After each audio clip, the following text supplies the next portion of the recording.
Hi friends, welcome to all. और आप सभी का मेरे यूट्यूब चैनल पे स्वागत है गाइस। तो आज का जो वीडियो है वो लिप पे होने वाले वाइट स्पॉट से रिलेटेड है, या यूं कह लें कि लिप पे होने वाले जो येलो येलो कलर के स्पॉट होते हैं उस पर आज हम लोग बात करेंगे।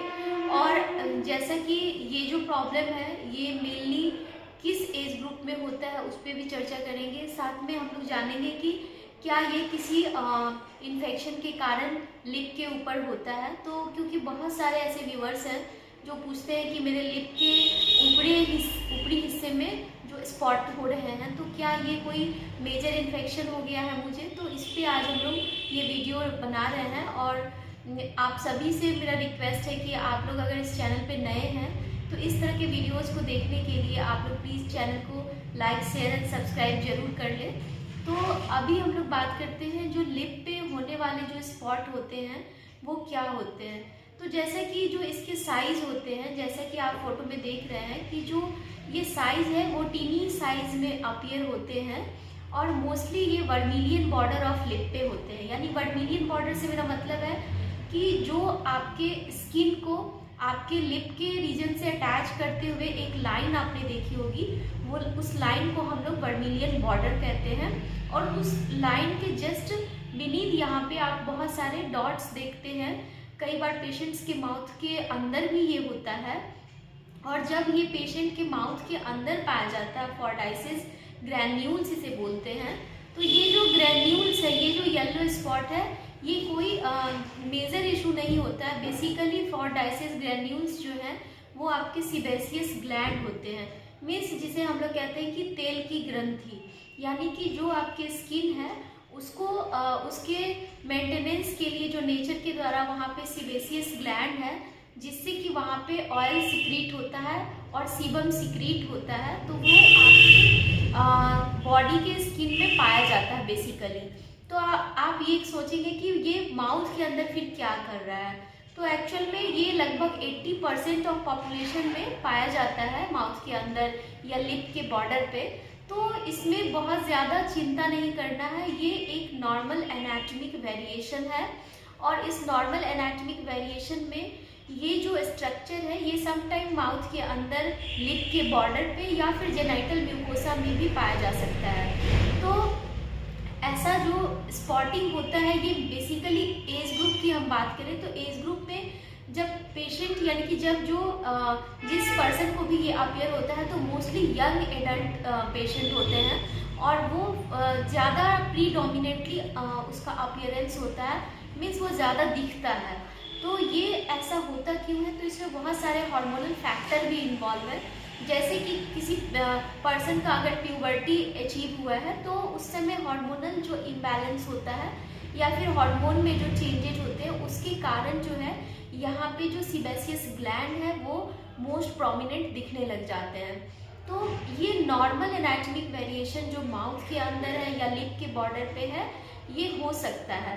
तो इस एज ग्रुप के बाद यानी कि मेनली जो ये अपीयर होता है वो 18 से लेकर के आप यूँ समझ लें 30-32 ईयर्स ऑफ एज तक मोस्टली जो पर्सन होते हैं वो इससे परेशान रहते हैं, क्योंकि एस्थेटिक पॉइंट ऑफ व्यू से पेशेंट को ये अच्छा नहीं लगता है। और समटाइम क्या होता है कि पेशेंट के माउथ के अंदर जब फॉर्डाइसिस ग्रैन्यूल्स होते हैं तो पेशेंट को खुरदरापन महसूस होता है। यानी अगर वो इस तरह से अपने जीभ को घुमाते हैं तो वहाँ पे उन्हें काफ़ी ज़्यादा रफनेस महसूस होता है। तो ये एक इरिटेशनल फैक्टर पेशेंट को हमेशा लगते रहता है कि पता नहीं क्या है, और इस चीज़ के लिए वो वरीड रहते हैं। तो इस वीडियो को मैं यही बताना चाह रही हूँ इस वीडियो में कि ये कोई भी चिंता का विषय नहीं है। अगर आपके माउथ के अंदर फॉर्डाइसिस ग्रैन्यूल्स हैं तो हो सकता है कि इनके नंबर्स भी ज़्यादा हो, क्लस्टर्स में प्रेजेंट हो, 100 या मल्टीपल इन नंबर ये हो सकते हैं। तो माउथ के अंदर आपको बिल्कुल भी ट्रीटमेंट नहीं लेना चाहिए, क्योंकि यहाँ पे इसके लिए आपको कोई एस्थेटिक रिक्वायरमेंट नहीं है आपकी कि आप इसके लिए ट्रीटमेंट लें। समटाइम ये बहुत ही रेयर केसेस में एडिनोमा मतलब यहाँ पे जो सीबेसियस का है कलेक्शन बढ़ जाता है तो एक सिस्टिक अपीयरेंस स्यूडोसिस्टिक अपीयरेंस बना देता है। तो वो कई बार वेरी रेयर केसेस में होता है, वो भी सभी पर्सन में ऐसा नहीं पाया जाता है। सिर्फ ये ग्रैन्यूल्स जो है क्लस्टर्स में आपको रफनेस आपको महसूस होगा, उसके अलावा कुछ भी यहाँ पे आपको अनयूजुअल नहीं होने जा रहा है। इसके अलावा मैं बात करूँ कि कुछ लोग जो है लिप के जो बॉर्डर पे प्रेजेंट होता है उसके लिए काफ़ी ज़्यादा एस्थेटिकली कंसर्न होते हैं। उन्हें लगता है कि ये आगे जाके और ज़्यादा ना बढ़ जाए, तो ऐसा नहीं होता है। एक टाइम के बाद ये रिग्रेस होता है। जैसे ही आपकी जो जैसा मैंने बताया एज ग्रुप जो आपका मैंने बताया 17 to 32 मैक्सिमम और मिनिमम एज रेंज मैंने बताया आपको, तो इस बीच में जितना बढ़ना होगा बढ़ेगा, उससे ज़्यादा ये नहीं बढ़ता है। ऐसा नहीं है कि लाइफ टाइम ये रहेगा तो बढ़ते ही चला जाएगा, तो ऐसा बिल्कुल भी नहीं है।